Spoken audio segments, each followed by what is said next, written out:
لله وحده والصلاة والسلام على من لا نبي بعده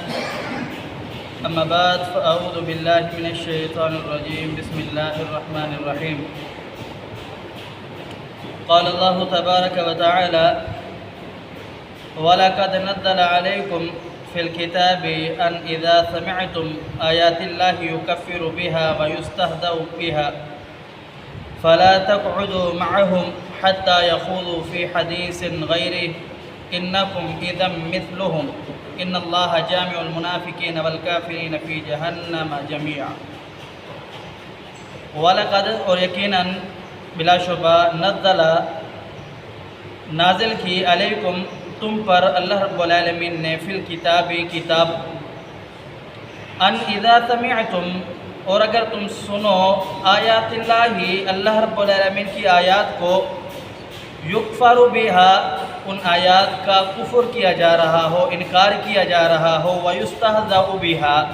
یا پھر مذاق اڑایا جا رہا ہو فلا تقعدوا تم ان لوگوں کے ساتھ نہ بیٹھو معہم ان کے ساتھ حتیٰ یخوضوا یہاں تک کہ وہ مشغول ہو جائے فی حدیث غیر کسی اور بات میں انکم اذا مثلہم اگر تم ان کے ساتھ بیٹھے تو تم بھی ان جیسے ہو ان اللہ بے شک یقیناً اللہ رب العالمین جامع المنافقین جمع کرے گا منافقین کو والکافرین کافرین کو فی جہنم میں جمیعا سب کے سب اس آیات مبارکہ میں اللہ رب العالمین نے اپنی اس کتاب قرآن پاک کتاب اللہ قرآن حکیم کی عظمت کو بیان فرمایا ہے کہ یہ اتنا عظمت والی کتاب ہے اللہ رب العالمین نے اس کتاب کے علاوہ کتابیں اور بھی اتاری ہیں صحیفے اور بھی آسمان سے نازل ہوئے ہیں شریعتیں اور بھی آئی ہیں لیکن اس کتاب کی عظمت کا اندازہ صرف اللہ رب العالمین کے اسی پیغام سے لگ جاتا ہے کہ رب تعالیٰ نے جس کتاب کو نازل فرمایا کسی کتاب کی جو بقا ہے اس کتاب کی ہمیشگی کا ذمہ رب تعالیٰ نے نہیں لیا لیکن قرآن پاک کو رب تعالیٰ نے نازل فرمایا انا نحن نزلنا الذکر وانا لہ لحافظون اس کتاب کو ہم نے نازل کیا ہے اس کتاب کی حفاظت کی ذمہ داری بھی ہماری ہے اب اگر کوئی اس کتاب کا مذاق اڑائے یا پھر کوئی اس کتاب کا انکار کرے تو وہ نہ اس کتاب کو کچھ بگاڑ سکتا ہے نہ اس شریعت کا کچھ بگاڑ سکتا ہے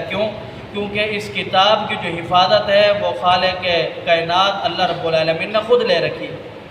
اس کتاب کی اہمیت کا اندازہ اس بات سے لگائیں کہ یہ کتنا عظمت والی کتاب ہے جناب رسول اللہ صلی اللہ علیہ وسلم کی حدیث ہے پیارے حبیب پیغمبر علیہ السلام فرماتے ہیں کہ اللہ رب العالمین نے یہ جو کتاب ہے اگر یہ پہاڑوں پر نازل کرتا تو پہاڑ بھی اللہ کے ڈر سے تقوی اللہ سے ریزہ ہو جاتے ہیں کیسے اللہ پاک قرآن پاک کے اندر ارشاد فرماتے ہیں کہ اگر رب تعالیٰ اس قرآن پاک کو پہاڑوں پر نازل کر دیتا پہاڑ اللہ رب العالمین کے ڈر سے ریزہ ہو جاتے لو انزلنا ھذا القرآن علی جبل ارأیتہ خاشعا متصدعا من خشیۃ اللہ اللہ فرماتے ہیں کہ پہاڑوں پر نازل ہو جاتے تو پہاڑ بھی اس کے ڈر سے ریزہ ہو جاتے ختم ہو جاتے تو اللہ رب العالمین نے اس کتاب کو انسان پر نازل فرمایا اور انسان خوش قسمت بھی ہے اور پھر جو لوگ اس کتاب کا استہزاء کرتے ہیں مذاق اڑاتے ہیں یا اس کتاب سے انکار کر دیتے ہیں اللہ رب العالمین نے ان کے لیے اس آیات کے اندر ایک سخت وعید کا اشارہ فرمایا اللہ پاک فرماتے ہیں کہ جو لوگ کتاب کو پڑھتے ہیں ان اللہ یرفع بہذا الکتاب اقواما ویذر بہ آخرین پیغمبر علیہ السلام فرماتے ہیں کہ اللہ رب العالمین اس کتاب کے ذریعے سے بے شمار قوموں کو بے شمار امتوں کو بے شمار لوگوں کو بے شمار افراد کو بے شمار اشخاص کو بلندیاں ترقیاں عظمتیں عطا کر دیتے ہیں لیکن اسی قرآن پاک کے ذریعے سے اللہ رب العالمین بے شمار لوگوں کو ذلیل اور رسوا کر کے رکھ دیتے ہیں فرمایا کہ اللہ یہ تیرا قرآن ہے اس قرآن نے عظمتیں تو دی ہے جو پڑھے نیکی کا اس کے لیے ایک بہت بڑا ذریعہ ہے جو اسے سمجھے اس کے لیے بھی اللہ رب العالمین نے انعامات کا ذکر فرمایا ہے اور جو اس کو عمل کرے اس کے لیے بھی اللہ رب العالمین نے جنت کا خوشخبری دی ہے لیکن اللہ جو اس سے مثال کے طور پر کیسے اس سے رسوائی اور ذلت کا مقدر یہ قرآن بن سکتا ہے تو پیارے حبیب پیغمبر علیہ السلام فرماتے ہیں کہ جس شخص نے اس قرآن کو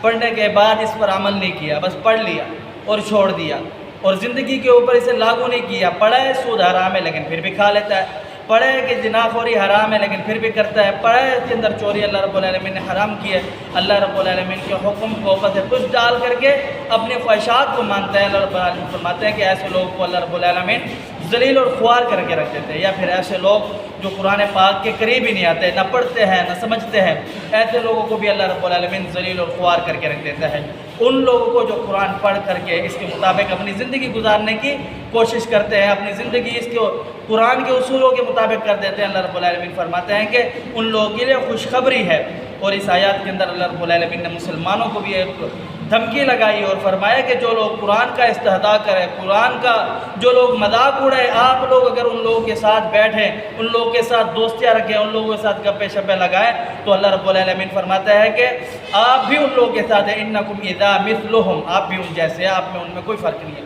آپ کو ان لوگوں کو برا جاننا چاہیے جو لوگ قرآن کی بے حرمتی کرتے ہیں، جو لوگ قرآن کو جناب ان کے مذاق اڑاتے ہیں، ان کا انکار کرتے ہیں۔ اللہ رب العالمین فرماتے ہیں کہ یہ لوگ ہیں کون؟ منافقین ہیں، مشرکین ہیں، اور پھر یہود و نصارہ ہیں۔ اللہ رب العالمین فرماتا ہے ان اللہ، یقیناً اللہ رب العالمین جامع المنافقین، سب کو جمع کرے گا، منافقین کو والکافرین، جتنے بھی کافر ہو، یہودی ہو، عیسائی ہو، مجوسی ہو، جو بھی ہے، اللہ رب العالمین کے آیات کا مذاق اڑانے والا، اللہ رب العالمین کے قرآن کا مذاق اڑانے والا، اللہ رب العالمین سب کو جمع کرے گا۔ کہاں؟ فی جہنم جمیعا، جہنم کے اندر سب کے سب کو۔ اللہ سمجھنے عمل کی توفیق دے۔ قول قولی ھذا استغفر اللہ لی ولکم ولسائر المسلمین۔